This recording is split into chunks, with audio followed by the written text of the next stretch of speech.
Hello，大家好，我今日會教大家點樣打呢個世界篇第一章嘅月球。咁我哋而家開始啦。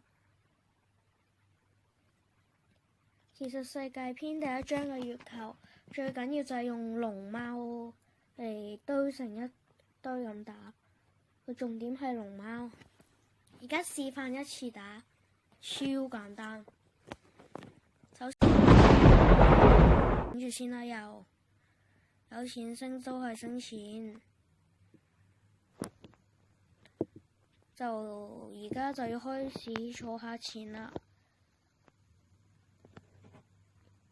如果開始有啲頂唔順，可以考慮下出一隻龍貓補下先㗎，頂住。呢關最緊要就係用龍貓，每次打呢關啲龍貓全部都係幸存者。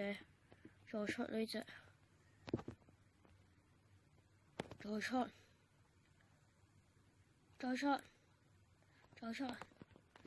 強力組合，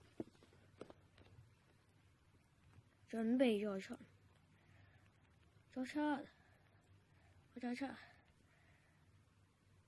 而家最緊要打爆呢隻嘢，再出多幾隻龍貓頂住，再出。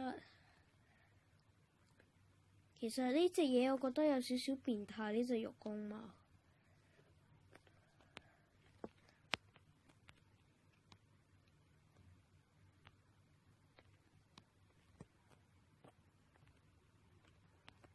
應該就嚟打完㗎啦，估計。